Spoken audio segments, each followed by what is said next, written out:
Baruchim Habaim. Once again, here I am studying studying about the Halacha, the work on Shabbat, the laws of Shabbat. And Shabbat is really the cornerstone of the Emunah, the Jewish faith, an affirmation of the truth of creation. Shabbat is the foundation of Judaism, and it's also a part of the Brit, the covenant with the Jewish people. And there's the law in the Torah, that it says, Lo ta'aseh kol malacha. You shall not do any malacha, any work on Shabbat. And the word malacha literally means work. However, the popular perception of what work means and the Torah's definitions are not the same. A malacha is any one of the 39 categories of the primary activities in the building or the functioning of the Mishkan, the tabernacle, from which all prohibited activities of Shabbat are derived. And understanding the meaning of malacha is vital on Shabbos observance. And Shabbos observance is the cornerstone of Emunah, of Jewish faith. It says in the Torah that we are to keep holy the Shabbat, sanctify the Shabbat. But the Torah doesn't even tell us how to do that. And so we need a fence of the Torah. And the rabbis help do this. You see, the rabbis put a fence on the Torah so to protect us from breaking the biblical laws of Torah. And in Pirkei Avos, it says, Moshe received the Torah from Sinai, transmitted it to Joshua, Joshua to the elders to the prophets, and the prophets transmitted it to the men of the great assembly. They, the men of the great assembly, said three things: be deliberate in judgment, develop many disciples, and make a fence for the Torah. And so today I'm actually just reviewing the Halacha, the laws of Muktza from the 39 Malachos, and I just wanted to do a video to share what is Muktza for those that don't know. Muktza is a system of laws restricting the movement and handling of various categories of objects or substances which are set apart. For example, one may not handle money, rocks, twigs, debris, paint, scissors, tools, and many household appliances, to just name a few. The general concept of Muktza, Muktza is basically a restriction on objects that were not mukhan, prepared before Shabbat. The absence of preparedness in this sense means that for one reason or another, persons would not expect to use a particular item on Shabbat. Items of this general description are referred to as Muktza, loosely defined as set apart. Hence, the rabbinic ordinance known as Muktza, one can identify the concept of mukhan and at the root of any of the basic categories of Muktza, as shall be seen further. Now, the reason for the Muktza restrictions, Muktza is perhaps the single most protective rabbinic ordinance of the numerous innovative measures that the sages in their great wisdom implemented to protect the sanctity of Shabbat. It is impossible to calculate the extent of Chilul Shabbat Medoraisa that would mistakenly occur on a regular basis without this extraordinary system of laws. Yet there are differing views among the Rishonim, early Talmudic commentaries, on the precise reason behind this rabbinic restriction. Some explain that it's meant to prevent inadvertent malacha. For example, unrestricted freedom to handle any sort of object or tool not designated for any Shabbos needs could lead one to impulsively make a quick repair before realizing this transgression. Like, we're not supposed to build on Shabbat. Even if the leg of a chair broke or fell apart and you put it back together, that's literally doing work on Shabbat. Others explain that it was enacted specifically to protect the Halacha of Hotza'ah, transferring. For example, if one were permitted to handle any sort of object, he might forget himself and bring it from where it is in the Reshus Hayachid to a Reshus Harabim, from a private domain to a public domain. Transferring items from place to place is commonly needed activity and comes almost as second nature. There is therefore a real danger that unrestricted handling of any items could unconsciously lead to Hotza'ah. Also, this is not even just entirely rabbinic, but Yirmiyahu even forbid. Jeremiah even explains how we are not to carry on Shabbat into one domain to another domain. And yet another opinion explains that Muktza ordinance was meant to preserve and protect the character of Shabbat, a day of rest. The restriction against handling tools, undesignated objects, serves to reduce the natural tendency toward busy household projects and activities and elevates the sanctity of Shabbat. Regardless of the various underlying reasons for the Muktza restrictions, it is clear the importance of this rabbinic ordinance cannot be overstated. So, example, even a TV remote. Most that don't even follow rabbinic ordinations, decrees, don't watch TV on Shabbat. At least I hope so. And so the TV remote, if you're turning it on, is taking your mind away from Hashem, away from the sanctity of Shabbat. And by touching that TV remote, you're actually touching Muktza, and that causes you to do something that transgresses the Torah. And so, titul, and touching of Muktza, titul means like touching Muktza, which is not entirely prohibited, but we try to refrain from doing that. Example, one may touch a car, a log, a large rock, tree, as long as they don't move. However, sitting on a tree on Shabbat is forbidden, which I will not get into. Similarly, one may remove a non-Muktza object that is touching, leaning upon, or on top of a Muktza object. One may remove a hat or a jacket that is draped over a large rock, or lift a sefer, a book that is resting upon money or a wallet.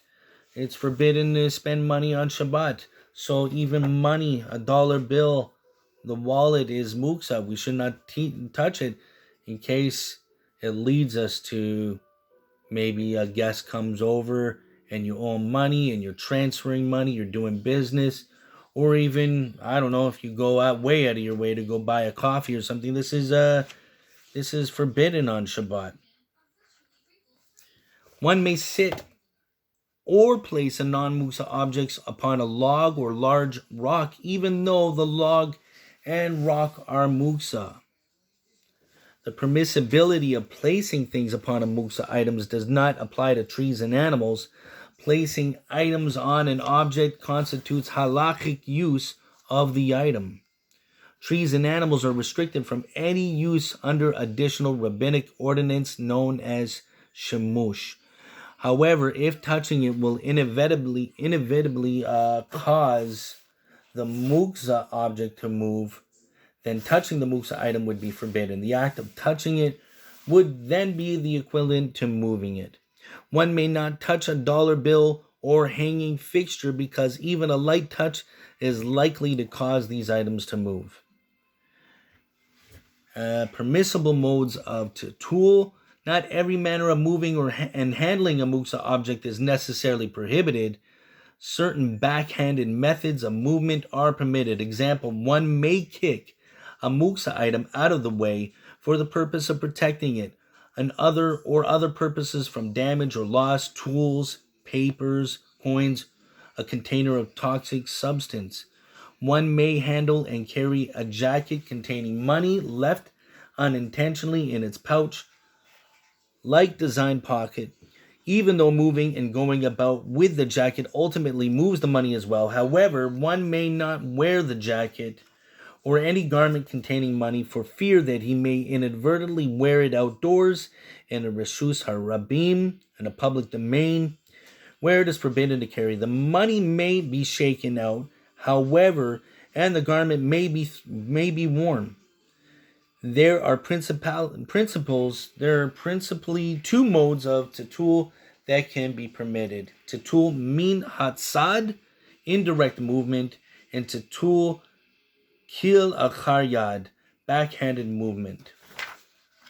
Tatul min hatzad, the term refers to indirect incidental movement of a muktza object by means of another non-muktza item upon which it's resting or to which it's attached. There are actually two subcategories of tatul min hatzad.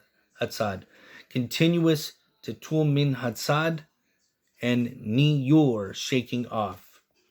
So continuous tatul min hatzad, this refers to continuous indirect handling of a muktza object by means of another muktza item which is resting. For this form of tatul min hatzad is permitted only under limited conditions. For example, if a coin fell into a plate of cake or cookies, the plate may be moved for the purpose of serving the cake and cookies if you have guests over, even though moving the plate also causes the coin to be moved as well. However, this is only permitted because the coin cannot be shaken off without spoiling or damaging the cookies.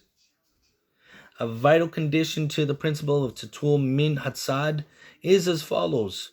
Tatul min hatzad is only permitted where the main purpose is the movement of the non-muktza item. This is illustrated in the previous example of the cake plate that is moved mainly for the use of the plate itself, to serve cake, or for the cake in the plate and not for the coin that fell into the plate.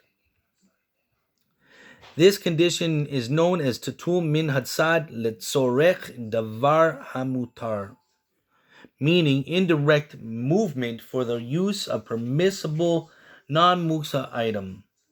Thus, the movement of the non-muktza item can only be permitted when done primarily for its purpose, to bring it or remove it elsewhere. One may not move the non-muktza item for the sole purpose of transporting the muktza item. Examples: one may not move the cake plate for the sole purpose of transporting it and dropping the coin onto a safe place. One may not transport a muktza item sweeping it with a broom. And then there's niyur, shaking off the muktza item. It is important to note that one is required to avoid continuous tatul min hatzad wherever it is practical to do so. This is known as the requirement of niyur, literally shaking off. If possible, one must shake off the muktza items before handling the non-muktza item. Example: if a coin fell into a bowl of oranges or other unpeeled fruit, one may not move the bowl before attempting to tip it and allow the contents to roll onto the counter table or floor. Similarly, if a coin fell into a bowl individually wrapped candies, one may not move the candy dish even for the purpose of serving candy before attempting to tip over the dish and spill out the candy. However, where niyur is not feasible, continuous tatul min hatzad for the sake of the non-muktza item is permitted. Therefore, one may move a plate of cookies or cake with the coin inside because to remove the coin permissibly would inevitably require shaking out the contents of the plate, the cake, and the cookies. Since it's likely that these food items will become damaged or undesirable to guests when falling or being handled, one is not required to shake off the coin with the cookies. Moving the plate with the coin is therefore permitted without conditions. Various applications of tatul min hatzad. The following are various examples of this. Moving a table with a lector on it. One may move the table with the Shabbos candelabra on top. Example, if the challah had been placed on the table Erev Shabbos, the movement of the lector is indirect and only incidental to the movement of the table and is therefore permitted. Moving a jacket with money in the pocket. One may move a jacket with money in the pocket because the movement of the money is indirect and incidental. However, one may not wear the jacket even indoors because he may inadvertently wear it outdoors in a Reshus Harabim. And moreover, one should avoid continuous tetul min hatzad wherever niyur is possible, when you can shake it out. Therefore, if possible, one should shake out the pocket to remove the money before moving the jacket.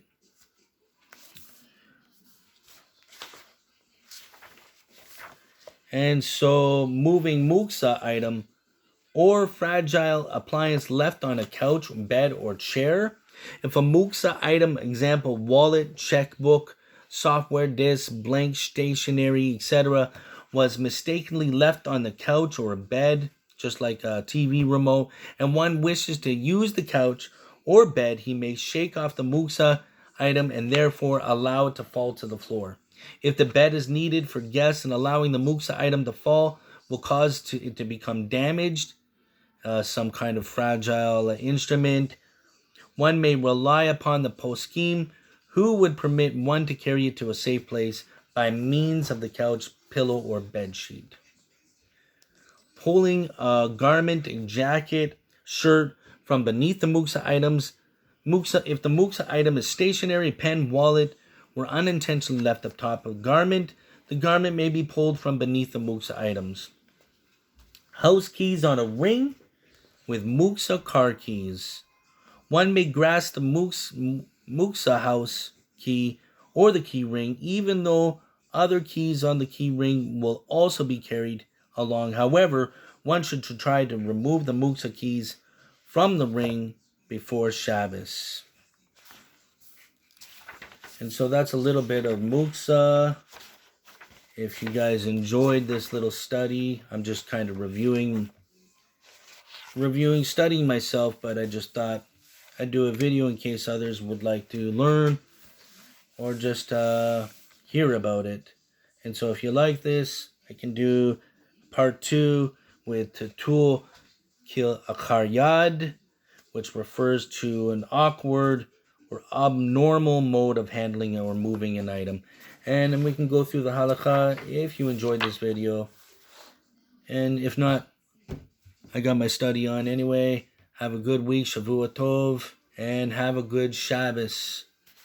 Lihitriot.